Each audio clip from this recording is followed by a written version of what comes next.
Pertanyaan sederhananya adalah gimana sih cara kita menghadapi itu? Saya juga lagi belajar, ini bukan kata saya ya, tapi saya coba merangkum dari beberapa hadis, dari beberapa ayat. Mudah-mudahan ini jadi semacam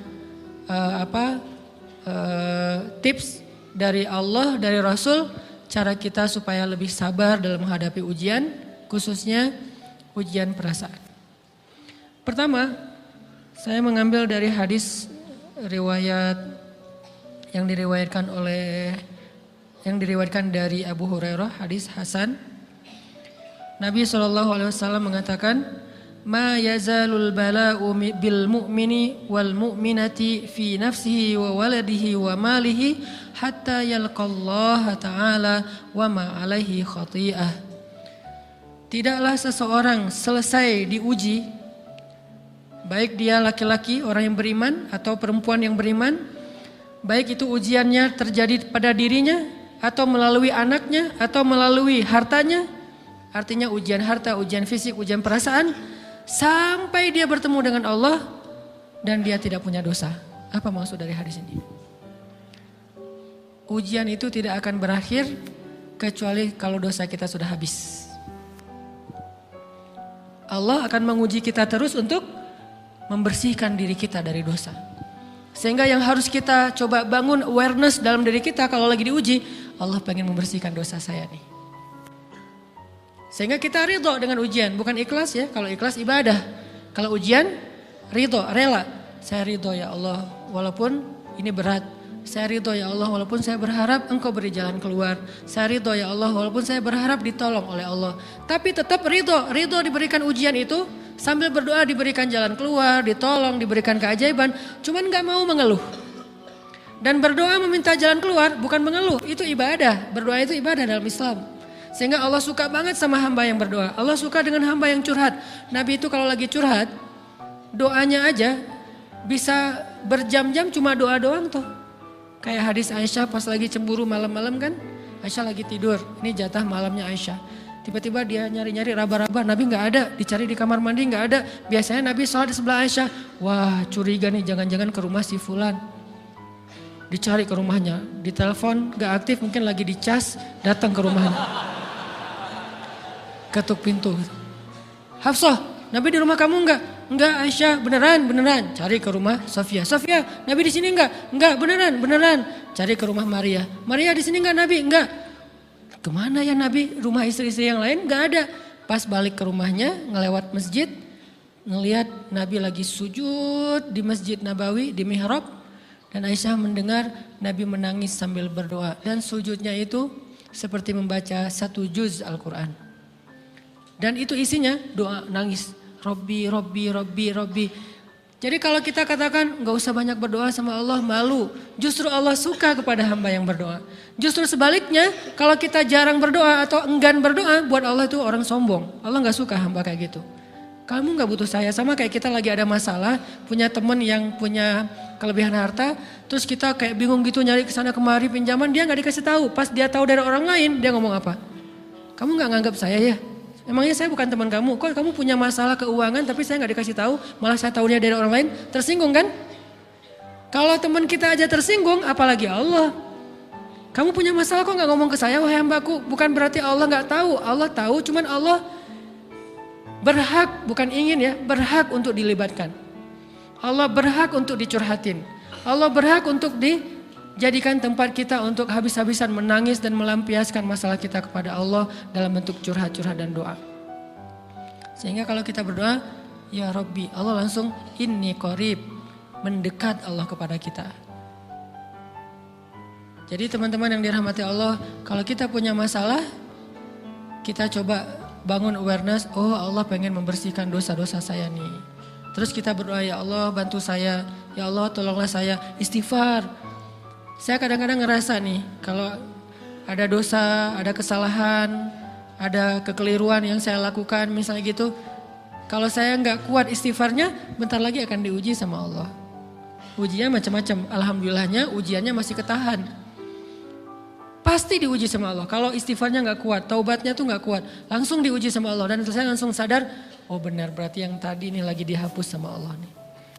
Perkencang lagi, perkuat lagi istighfar. Kenapa? Karena kalau istighfar kita kuat, berarti kan dosa kita dihapus dengan istighfar ya. Otomatis ujian kita durasinya berkurang. Makin kuat istighfar, makin berkurang. Kalau istighfarnya udah mantap, udah selesai, Allah cabut tuh ujian kita. Diganti dengan kebaikan. Jadi teman-teman, kita coba sadari, oh kalau Allah menguji saya, emang saya banyak dosa. Sebelum kita mencari kambing hitam, nyalah-nyalahin orang lain, sebelum kita marah kepada orang lain, kadang wajar kita marah kepada orang lain gara-gara ucapannya, komennya, teks dari dia, wajar. Tapi sebelum itu, marah dulu kepada diri kita atas dosa dan kesalahan kita yang baru saja kita lakukan. Atau yang dulu kita lakuin dan belum benar-benar kita tinggalkan. Kalau kita ngerasa banyak dosa di masa lalu sebelum kita taubat, hijrah, berarti mungkin itulah alasan kenapa sekarang kita diuji setelah hijrah. Kenapa agak-agak harus jungkir balik setelah kita hijrah. Kenapa harus sedikit berdarah-darah setelah kita hijrah. Anggap aja itu untuk mengkifarat, membersihkan dosa-dosa kita yang telah lalu. Supaya apa? Supaya kalau kita pulang kepada Allah, kita pulang dalam keadaan bersih. Dan itu pasti akan menjadi orang yang paling beruntung. Daripada nanti diberesin di akhirat, mending diberesin di dunia kan. Soalnya kalau diberesin di akhirat itu lebih berat. Akhirat itu perlakuannya beda dengan di dunia. Di dunia kalau kita salah akan dibalas oleh Allah. Kalau kita belum taubat, dibalas oleh Allah sama. Tapi di akhirat ukurannya beda. Sehingga heran ya, kalau ada orang yang merasa beruntung lolos dari hukuman dunia, dia pikir dia udah lolos dari hukuman Allah. Mending dia beresin deh di dunia daripada nanti di akhir berlarut-larut. Itu bahaya banget. Kalau buat saya pribadi dan saya yakin teman-teman juga kayak gitu, gak mau ada masalah di akhirat, mending masalah di dunia aja. Tapi masalah di dunia juga kita gak mau berlarut-larut, pengen cepat dimudahin sama Allah. Caranya istighfar. Tidaklah Allah memberikan kepada kita ujian kecuali salah satu alasannya pengen menghapuskan dosa. Idza kathurat dzunubul 'abdi walam yakun lahu min amalin liyukaffiraha fabtalahu Allahu bil hazan liyukaffiraha. Kalau seorang hamba banyak dosa dan dia enggak cukup amal untuk mengkifarat dosa-dosanya, Allah akan menguji dia dengan rasa sedih, dengan rasa kecewa, dengan rasa berat, sakit hati untuk mengkifarat dosa-dosanya. Itu yang kita bangun sehingga kalau ada masalah sama orang lain, kita memperbaiki diri dulu. Bukan sibuk dengan kesalahan dia terus menerus yang gak mau kita maafin. Misalnya ada teman kita nih, jadi clash sama kita. Hal pertama yang kita bangun, astagfirullahaladzim saya banyak dosa nih. Tapi kan yang salah dia, ya tapi mungkin dia gak akan mengatakan kalimat itu, gak akan bersikap kayak gitu kalau kita gak punya dosa. Allah sengaja mengutus dia untuk menguji kita lewat kata-katanya, lewat perilakunya, karena kita punya dosa. Jadi penyebab pertama diuji itu bukan teman kita yang salah, itu penyebab kedua. Memang dia salah dan itu harus kita akui, realistis lah. Dia salah, dia gak pas, dia gak bijak, dia apa. Oke, tapi yang mentakdirkan dia salah kepada kita, Allah Subhanahu Wa Taala. Kenapa Allah takdirkan gitu? Karena kita masih punya banyak dosa. Allah kirim kita ujian, bisa manusia, bisa alam, bisa dalam diri kita sendiri. Itu semuanya adalah cara Allah untuk menguji kita dan membersihkan dosa-dosa kita. Ini yang kita bangun pertama. Yang kedua, kata Nabi di dalam hadis Bukhari, "May yuridillahu bihi khairan."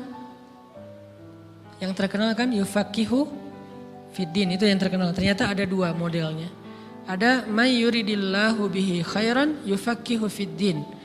Siapa yang Allah pengen kasih dia kebaikan kebaikan, Allah akan buat dia mengerti halal dan haram. Itu berarti Allah sayang sama dia. Ini satu model hadis. Ada model yang kedua, mirip redaksinya.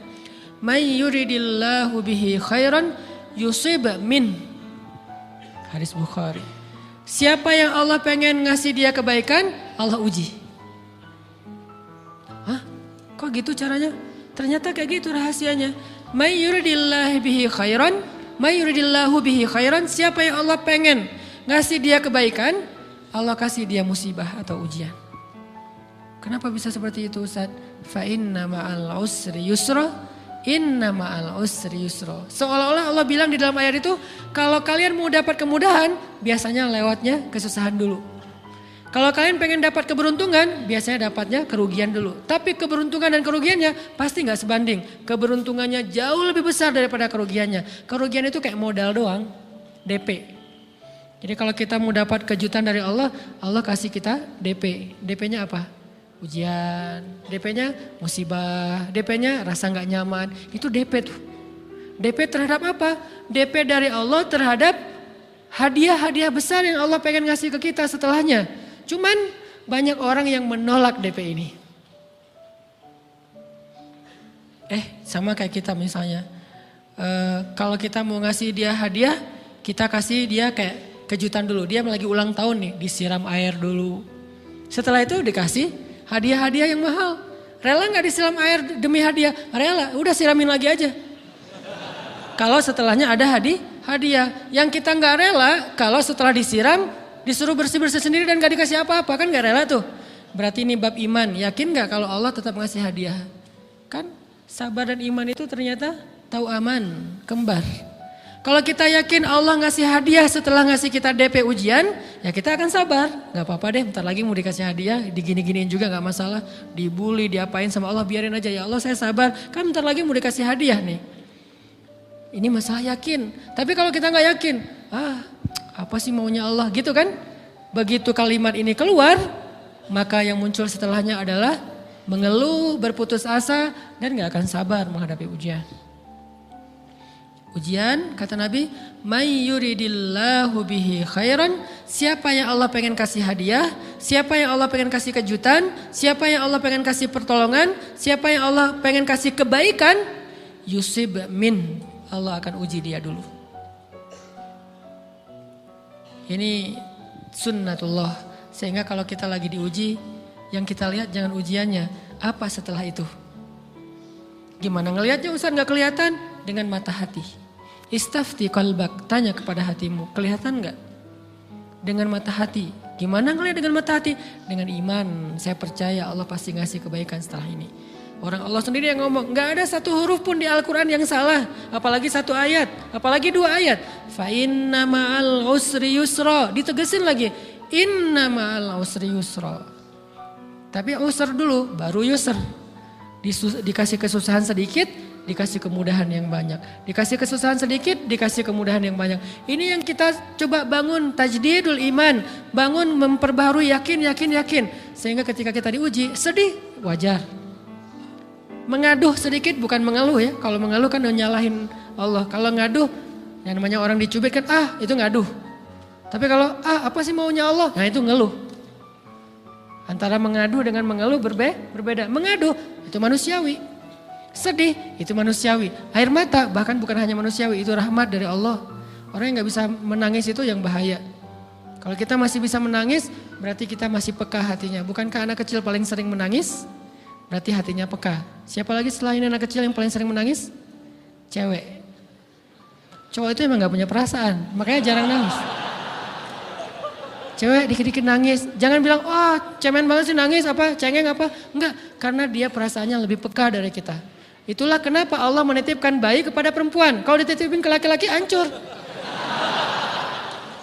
Di balik kepekaan perempuan, di balik sensitifnya perempuan, di balik perasaannya yang luar biasa, di situ Allah Subhanahu wa taala menitipkan amanah, dia yang paling baik dalam merawat bayinya.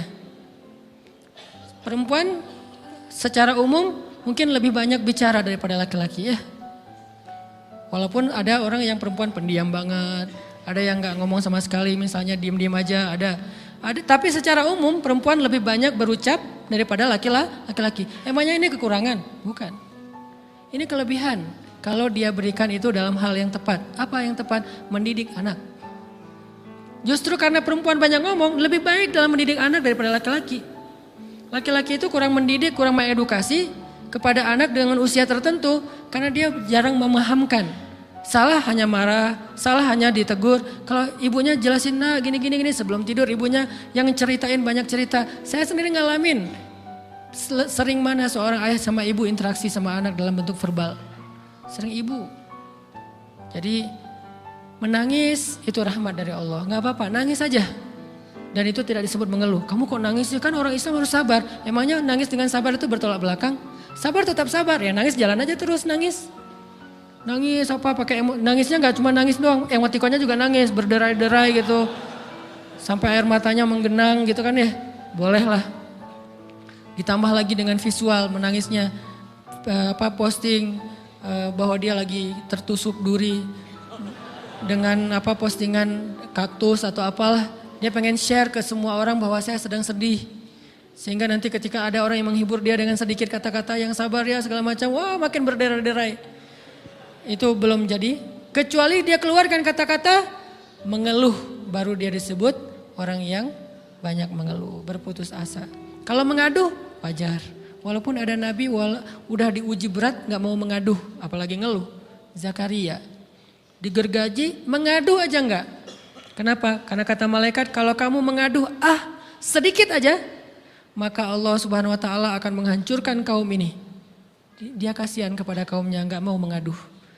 Satu-satunya orang yang kita tidak boleh mengaduh hanya orang tua. Atau itu mengeluh kalau untuk orang tua. Kalau yang lain enggak disebut mengeluh.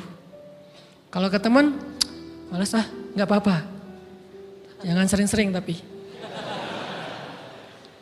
Apaan sih? Ke teman boleh.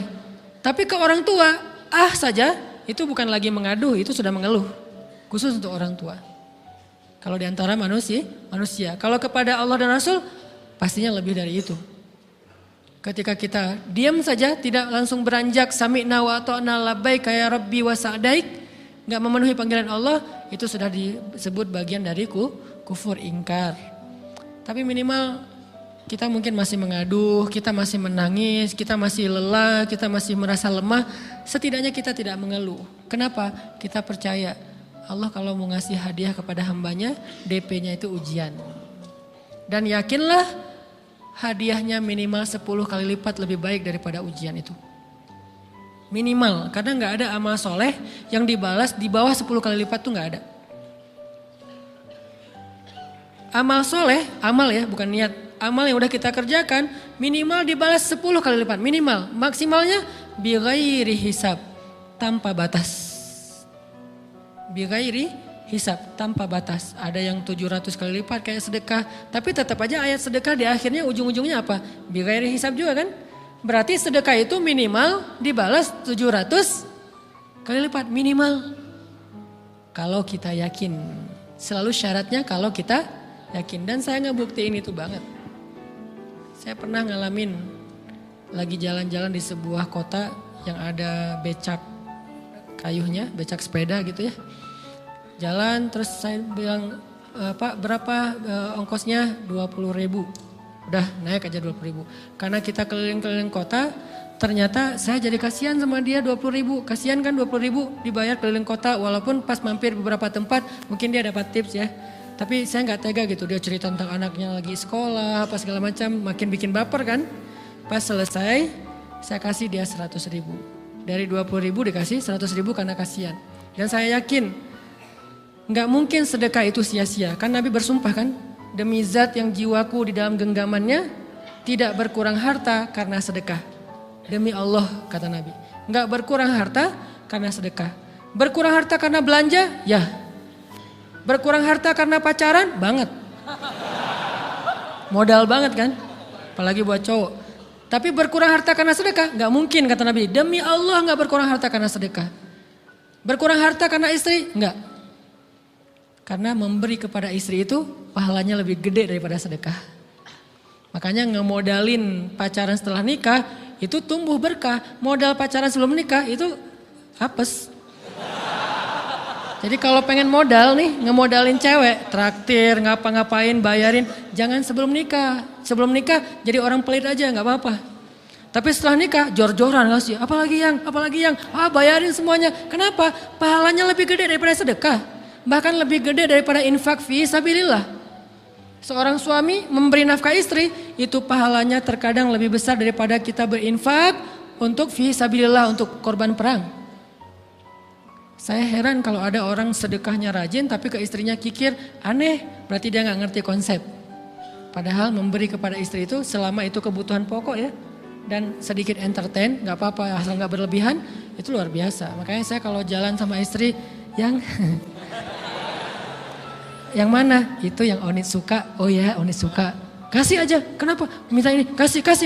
Selama ada kan kenapa nggak dikasih kan ya? Nanti Allah ganti. Makin rajin kita ngebayarin istri kita, ngebelanjain istri kita, makin Allah ngasih yang kita nggak pernah duga-duga. Sampai istri kita cemburu sama kita. Kok kamu duitnya banyak banget sih?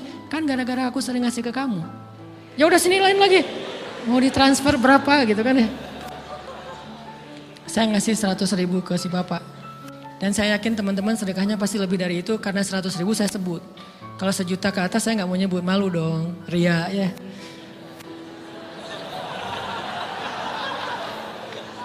Sebenarnya nggak pernah sih. 100.000 deh, karena kan kecil, saya kasih 100.000. Ternyata begitu saya kasih 100.000 dia doa. Nah ini nih pentingnya sedekah ke orang yang membutuhkan tapi nggak minta-minta, dia tulus. Dia langsung doa, ya Allah Pak mudah-mudahan rezekinya lancar, berkah, bertambah dan segala macam bahagia keluarganya. Doa-doa ini semuanya dikabulkan dalam hitungan hari. Pertama bertambah bahagia rumah tangganya, dapat kecupan dari istri. Dia nganggap suami saya cowok banget sih. Mulai 1 nih. 2, demi Allah selang 15 jam kalau nggak salah karena waktu itu malam, besok paginya ada orang yang ngejar-ngejar saya pengen ngasih hadiah. Ustadz saya pengen ketemu Ustadz. Maaf saya nggak bisa ketemu sekarang lagi rush, lagi tight schedule gitu-gitulah sok-sok gaya nggak jelas gitu ya. Terus Ustadz saya pengen banget ketemu, dia nggak ngomong pengen ketemu apa. Kalau dia bilang mau ngasih duit kan langsung saya prioritaskan kan ya. Berhubung dia nggak ngomong ya udahlah saya sok-sok jual mahal gitu. Tapi yang namanya rezeki kan gimana kita tolak dia datang kan. Saya nolak. Pokoknya sebentar aja 5 menit gak akan ganggu waktu Ustadz. Ya udah besok pagi ya pas breakfast gitu. Pakai gaya-gaya dikit breakfast. Pas breakfast, oh ya siap Ustadz. Jam berapa? Jam 8. Udah janjian jam 8. Mungkin orangnya nih dengar live streaming. Pak jazakumullah khair jaza. Makasih banyak mudah-mudahan Allah tambahkan rezekinya. Terus beliau besok mau flight ke luar kota jam 8. Akhirnya ngubungin lagi malamnya. Pak Ustadz maaf gak bisa ketemu besok. Karena saya jam 8 itu jadwal terbang. Oh ya udah nggak apa-apa. Seneng dong saya nggak jadi ketemu kan. Tahu gitu kan nyesel saya tuh. Seneng. Besok pagi jam 6 Pak Ustadz. Alhamdulillah ternyata penerbangan saya di delay ke jam 11. Allah delay penerbangannya demi ngasih rezeki buat saya. Kan luar biasa kan. Nah, ini hikmah kepedean saya, kegeeran kepada Allah gitu. Di delay demi saya. Kan kadang-kadang GR ya di depan Allah ya. Robbi akraman kan gitu ayatnya. Allah memuliakan saya dengan istighfar tetap. Akhirnya saya bisa ketemu Ustadz. Saya nggak baca WA-nya. Terlambat baca, baru baca jam 8. Dia udah mulai agak putus asa. Kayaknya udah gak mungkin ketemu nih. Jam 8 pas saya baca, ternyata orangnya nggak di delay. Ya udah saya balas, ya udah sekarang saya tunggu ya jam 9. Maaf cuma sebentar. Nggak apa-apa Ustadz 5 menit. Datang dia. Datang ngasih apa coba? Ngasih duit 200 juta. Demi Allah, cuman berselang beberapa jam, saya tolak-tolak. Tahu gitu Pak, datang malam ini aja.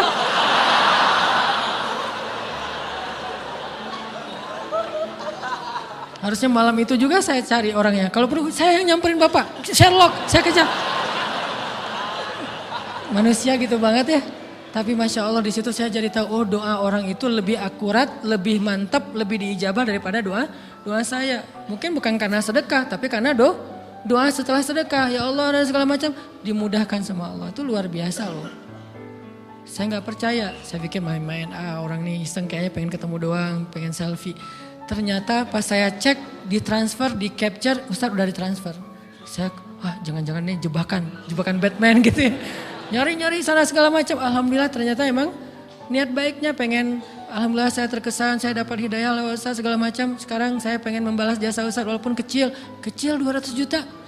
Untung saya nggak kaget dan kemudian pingsan. Pak 200 juta stroke kan ya bahaya, lebih mahal dari 200 juta. Ini keajaiban ya teman-teman. Jadi kita tuh, saya kan sering bilang keajaiban itu terjadi tergantung tingkat iman. Bukan saya udah soleh banget enggak. Saya belajar terus untuk yakin deh sama Allah. Modal kita tuh kan gini sebetulnya kan. Duit kita tuh banyak loh teman-teman. Cuman gak disimpan di bank, gak disimpan di saku. Disimpannya di sisi Allah. Bedanya apa sih? Kenapa kita kalau disimpan di bank tenang? Saya lagi punya duit banyak dari 100 juta. Di mana? Di bank. Aman. Kenapa kalau disimpan di saku aman, tenang? Kenapa kalau disimpan Allah nggak tenang? Kenapa kalau disimpan di Allah kita bilang nggak punya duit? Ini kan nggak fair sama Allah. Nggak punya duit nih. Siapa bilang nggak punya duit? Kan ada Allah. Tinggal minta sama Allah. Tapi nggak ada wujudnya. Tapi kan ada janjinya. Bukankah janji Allah lebih kuat daripada wujud? Bukankah iman harusnya lebih mantap daripada sesuatu yang konkret yang kita lihat? Ada duitnya di sisi Allah. Kenapa nggak dikasih? Karena kita belum butuh. Kalau kita yakin duit kita itu ada di Allah, tapi dikasihnya pas kita butuh. Begitu butuh ya Allah, langsung dikasih sama Allah. Itu banget benar-benar terjadi dalam kehidupan kita. Pasti kayak gitu. Tingkat tergantung kita yakin apa enggak. Nih kalau Allah bilang, "May yuridillahu bihi khairan", Allah kalau pengen ngasih hadiah kepada seorang hamba, Allah kalau pengen ngasih kejutan kepada seorang hamba, yusib. Allah kasih dia ujian sedikit aja. وَلَنَبْلُوَنَّكُمْ بِشَيْءٍ sedikit بِشَيْءٍ مِنَ الْخَوْفِ وَالْجُوعِ وَنَقْصٍ مِنَ الْأَمْوَالِ وَالْأَنْفُسِ وَالثَّمَرَاتِ وَبَشِّرِ الصَّابِرِينَ. Kami uji sedikit aja dengan rasa lapar, dengan rasa takut, dengan sedikit kekurangan ini dan itu, sedikit. Tapi wabasyiris sabirin, sampaikan kejutan kepada orang yang bersabar. Sampaikan kejutan kepada orang bersabar. Jadi bisa dibilang kejutan-kejutan hidup kita itu munculnya dengan iman dan sabar. Dengan iman dan sabar. Iman artinya yakin, husnuzon sama Allah. Ana inda dhanni abdi bi. Aku tergantung prasangka hambaku kepadaku.